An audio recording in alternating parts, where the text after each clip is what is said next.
OFM Sport. We spoke about it a couple of weeks ago when you had the books about you coming back to South Africa. Is it a little bit more real now that you're in training with the guys, preparing pre-season, going into the Currie Cup, which kicks off next week? And would it be almost kind of special and full circle moment running out against your former team next week in your debut? Yeah, no, it is special. I think I've said this a lot, but yeah, it is great to be back, and I'm very excited to be home. We love Bloemfontein, we love the Cheetahs, so yeah, that background is set, and yeah, I think my parents told me that my first game was against the Cheetahs when I was at the Lions, and now my first game for the Cheetahs will be against the Lions. So yeah, it's quite cool that it went full circle. But yeah, really excited to get stuck in and see what we can do next week. And also proves that old adage of happy wife, happy life is quite correct. 100%.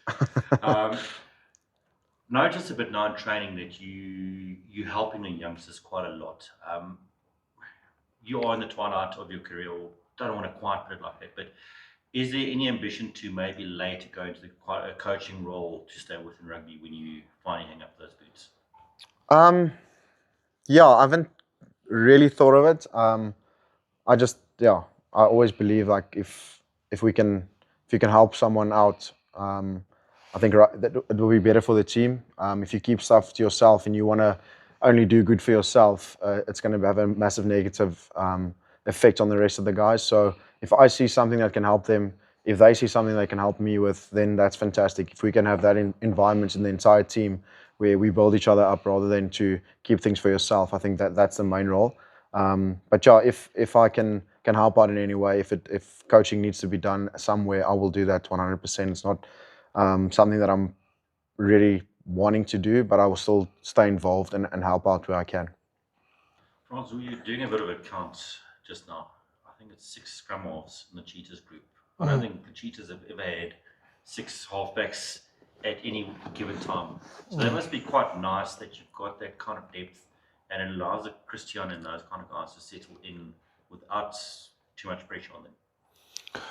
Yeah, Mogsy, but as well, you're going to get an opportunity, and then if you use it, look, all of them are great guys, great human beings, but they need to take their chance, and we can't have 5 scrummers for 4 years or whatever. So there's going to be tough decisions that's going to be made somewhere along the line, and it's going to be open and honest, and yeah, we have to take it from there.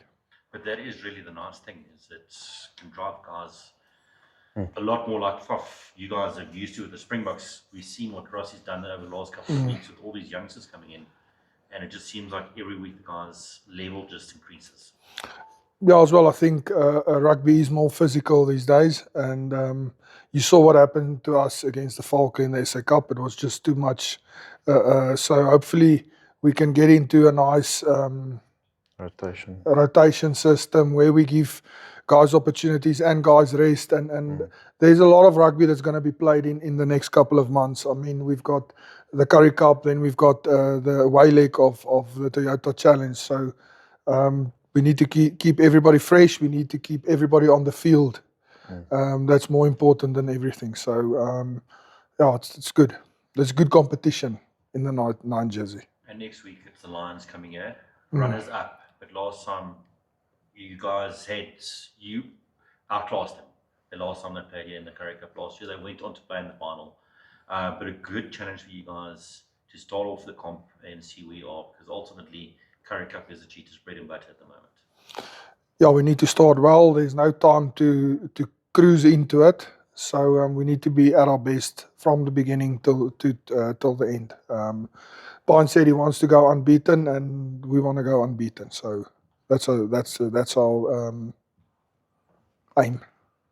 The nice thing is that the guys from the Stormers, Lions, Sharks, Bulls all played in that under-23 competition as well, the under-23 or whatever it was. It means they'll be a little bit more prepared in the Currie Cup, which is really good for the competition itself. Yeah, but it's going to be tough. If you look at the names that they have in their squads as well, it's good rugby players. So